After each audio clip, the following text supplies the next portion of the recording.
विपिन और कविता एक छोटे से गांव में रहा करते थे, जिसके शादी के 10 साल बीत चुके थे, लेकिन अभी तक उसे कोई संतान न थी, जिसके कारण विपिन और कविता को लोगों के ताने सुनने पड़ते थे, जिससे वो बहुत दुखी रहा करता था। एक दिन विपिन काम पे जा रहा था, तभी गांव के पुजारी मिले।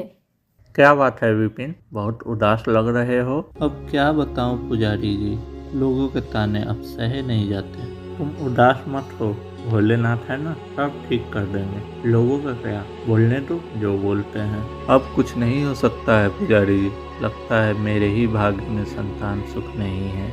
ऐसा क्यों बोलते हो? मेरी मानो तो तुम देवघर कांवड़ लेके जाओ, वहाँ जाते ही हर असंभव संभव हो जाता है। ये पैसे रख लो, तुम्हारे काम आएंगे। विपिन पैसे लेकर घर वापस लौट जाता है और पत्नी कविता को सारी बातें बताता है, तो कविता कहती है, ठीक है जी, हम कल ही देवघर चलेंगे, सावन का महीना भी है। अगले दिन ही विपिन और कविता कांवड़ लेकर नंगे पैर देवघर के लिए निकल जाते हैं, बोल बम का नारा लगाते हुए। बोल बम बोल बम बोल बम। बोल बम। दोनों देवघर पहुंच जाते हैं और जल चढ़ाते हुए कहता है, हे भोलेनाथ, आप तो अंतर्यामी हैं, फिर भी हमारे दुख से अनजान हैं। इस करुणा भरी आवाज को सुनकर भोलेनाथ बोले, हे पुत्री, तेरे भाग्य में संतान सुख नहीं है, इसीलिए तू अभी तक माँ नहीं बनी। लेकिन इतनी दूर देवघर नंगे पांव मुझे जल चढ़ाने आए हो, तो तुम्हें खाली हाथ नहीं लौटाऊंगा। मैं तुम्हें एक पुत्र देता हूँ। बच्चे को देखकर दोनों बहुत खुश हो रहे थे। तभी भोलेनाथ बोले, इस पुत्र की आयु सिर्फ 5 वर्ष है। आयु पूरा होते ही ये पुनः मेरे पास आ जाएगा। विपिन घबराकर बोला,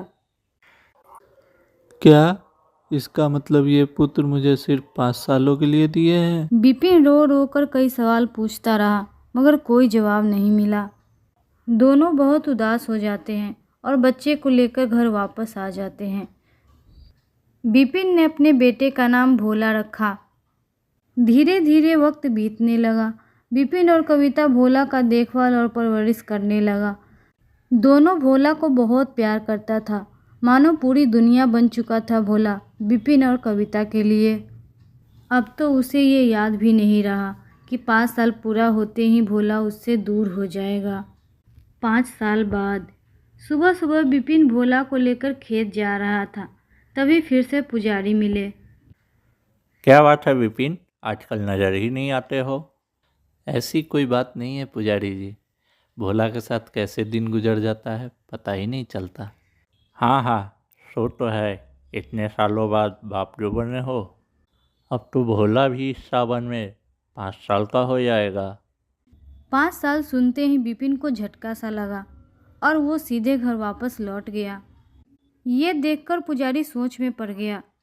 इसे क्या हुआ, अचानक से चला गया। कविता, कविता, क्या हुआ जी, आप इतने घबराए क्यों हैं?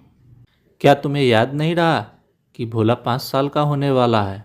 वो तो पुजारी जी ने भोला की 5 साल होने की बात कही, तो मुझे याद आया।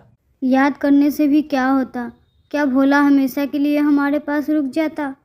तुम चिंता मत करो, हम इस साल भी देवघर जाएंगे और भोलेनाथ से विनती करेंगे कि भोला को हमेशा के लिए हमारे पास रहने दे।